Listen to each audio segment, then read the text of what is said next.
모두 탑승하세요. 여기는 은하계 여행선입니다. 여러분의 목적지는 국부 은하군이에요. 대마젤란 은하와 소마젤란 은하, 오리온 성운, 안드로메다 은하, 삼각형 자리 은하, 그리고 그 사이 다른 놀라운 볼거리들이 포함되어 있습니다. 펴주세요. 초광속으로 전환할 때 약간 따끔거리는 느낌이 들 수 있다는 걸 기억하세요. 우주선과 그 안에 있는 모든 것들이 차원적 위상 변화를 겪는 거예요. 걱정할 필요는 없어요. 따끔거림은 금방 지나가요.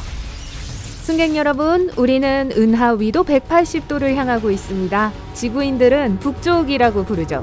우리의 첫 볼거리는 M42로 알려진 강력한 항성 생성 영역인 오리온 성운입니다.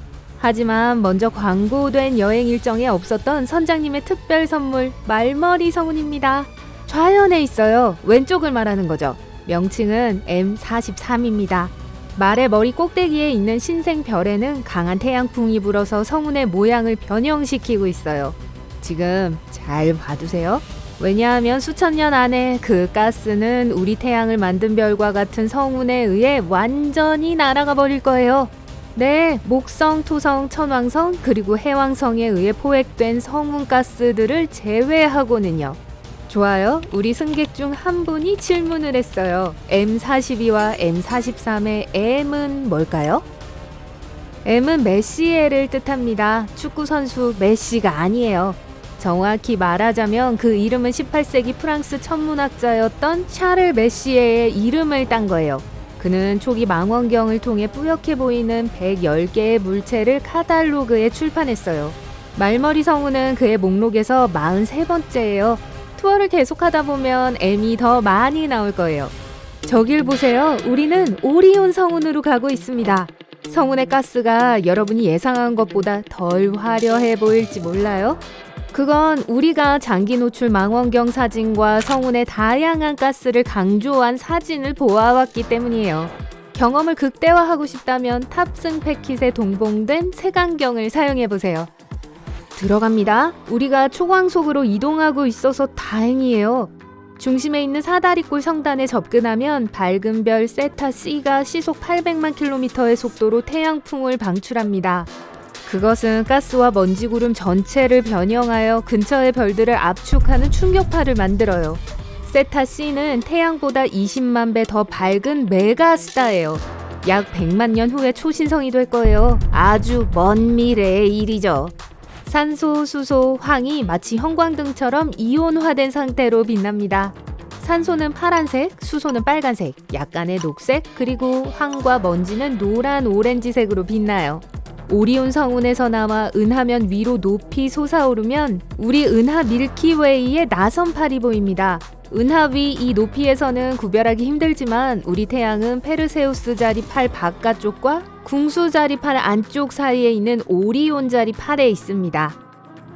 밀키웨이 중심에는 항성 형성에 필수적인 역할을 하는 밝은 자성막대가 포함되어 있습니다. 근처에 있는 은하의 70% 이상이 자성막대를 포함해요. 이것은 성숙한 은하의 표시예요. 멀리 있는 은하의 20%만이 중심 핵의 자성막대를 포함하고 있어요. 그건 그렇고 승객 여러분, 주스바가 문을 열었어요. 우리 H1 서버가 주문을 받을 거예요.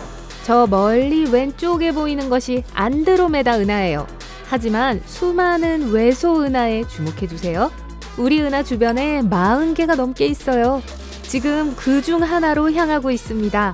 천문학자들이 LMC라고 부르는 대마젤란 운은 밀키웨이에 있는 불규칙 외소 은하로 약 300억 개의 별을 포함한 역동적인 항성 형성 지역으로 타란툴라 성운이라고 불립니다. 우리가 곧 통과하게 될 거예요. 대마젤란 운이 있다면 물론 소마젤란 운 SMC도 있겠죠. 저기 있네요. LMC의 왼쪽 아래에 있어요. 밀키웨이가 결국에는 이 두 외소 은하를 모두 삼킬 거예요. 어떤 사람들은 흡수라는 단어를 선호하지만 결과는 같아요. 색안경을 다시 쓰고 보면 LMC가 수백만 년 동안 중력적으로 상호작용하면서 SMC로부터 엄청난 양의 가스를 빼앗아 왔다는 것을 알 수 있어요. 전 가스에 대해 잘 알아요. 우리는 밀키웨이에서 약 50kpc, 5만 파섹, 속도는 16만 3천 광년 거리를 향해 가고 있어요. 팥색이 뭘까요? 아니요, 파란색의 줄임말이 아니에요. 1파섹은 약 3.26광년이고 1광년은 약 9조 4,600억 킬로미터예요. 파섹이라는 단어는 패럴렉스와 세컨드의 조합입니다. 패럴렉스는 두 개의 다른 관점에서 볼 때 물체가 움직이는 것처럼 보이는 차이예요. 왼쪽 눈과 오른쪽 눈으로 각각 물체를 바라보면 물체가 움직이는 것처럼 보이는 게 패럴렉스죠. 하나의 천체가 태양의 한쪽 면에 있는 지구에서 촬영되고 6개월 후에 다시 태양의 반대편에 있는 지구에서 촬영되었을 때 그 차이는 각 또는 각분, 각초, 각 밀리초 단위로 측정할 수 있어요. 그것은 파섹, 패럴렉스 1각초이며 약 3.26광년으로 밝혀졌어요. 1파섹은 이런 차이가 3600분의 1초인 거리예요. 줄자로 광년을 측정할 수 없기 때문에 파섹은 별이나 은하간 물체까지의 거리를 측정하는 과학적인 방법입니다.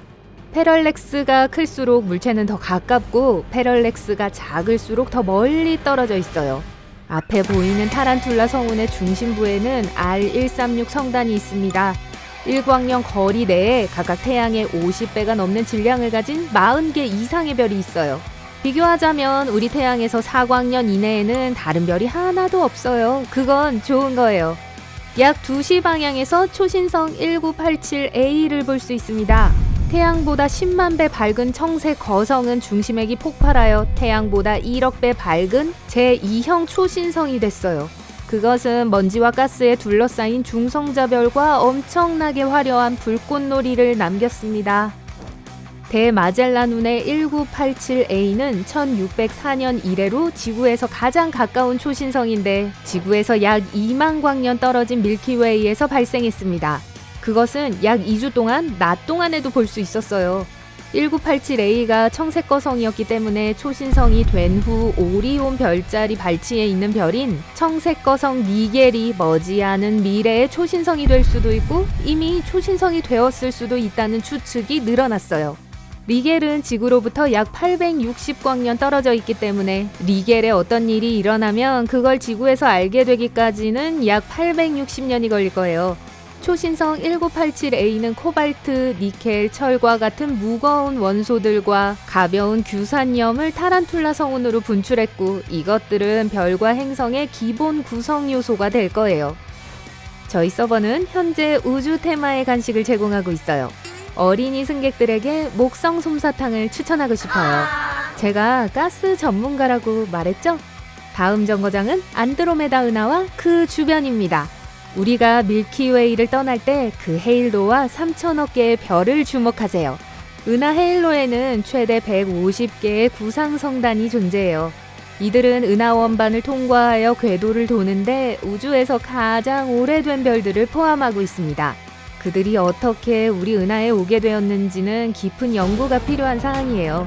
오른쪽에 보시면 불규칙 외소은하 NGC 6822를 볼 수 있습니다. NGC는 New General Catalog의 약자로 천체의 새 일반 목록을 의미해요. 아마도 이전에 오래된 목록이 있었을 거라고 생각하겠지만 없었어요. 그저 새 목록이에요. 하지만 천문학자들이 정기적으로 참조하는 새 일반 목록 개정판은 있어요. 좀 헷갈리시죠? NGC 6822를 지날 때 자성막대가 형성되기 시작하는 것과 새로운 별이 형성되는 밝은 부분을 볼 수 있을 거예요. 이 은하는 1884년에 E.E. 버나드에 의해 발견되었습니다. 버나드의 은하라고도 불립니다.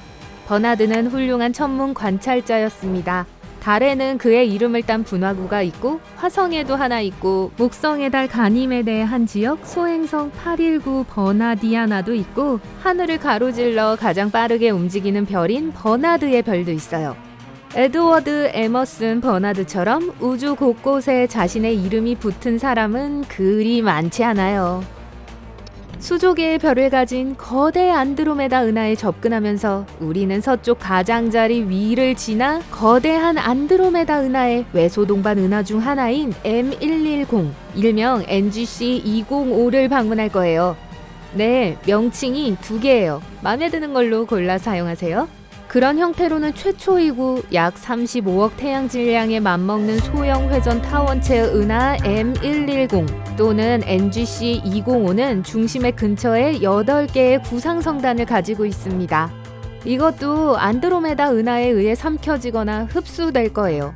M110의 전반적인 항성 생성 부족으로 볼 때 이미 항성과 가스의 대부분이 떨어져 나갔을 수도 있습니다. 자, 모두 여행을 즐기고 계신가요? 이제 마지막 장소입니다. M33 삼각형자리 은하, 우리 국부 은하군의 세 번째이자 마지막 나선 은하입니다. 라틴어로 삼각형을 뜻하는 트라이앵굴럼 자리, 즉 삼각형 자리에 위치한 M33은 밀키웨이의 약 절반 크기입니다. 삼각형 자리 은하는 지구에서 270만 광년 떨어져 있지만 안드로메다 은하에 훨씬 더 가깝고 그를 향해 이동하고 있어요. 만약 두 나선 은하가 충돌한다면 안드로메다 은하의 진로를 바꿀 수 있고 예상되는 밀키웨이와의 충돌을 막을 수도 있습니다. 그러길 바랍니다. 이제 중요한 메시지를 전합니다. 지구로 돌아가는 길에 저녁 식사가 있어요. 닭고기와 생선 중에서 선택하세요. 즐거운 여행이 되셨기를 바랍니다. 설문지를 작성하고 별 5개를 주시면 디저트도 드려요.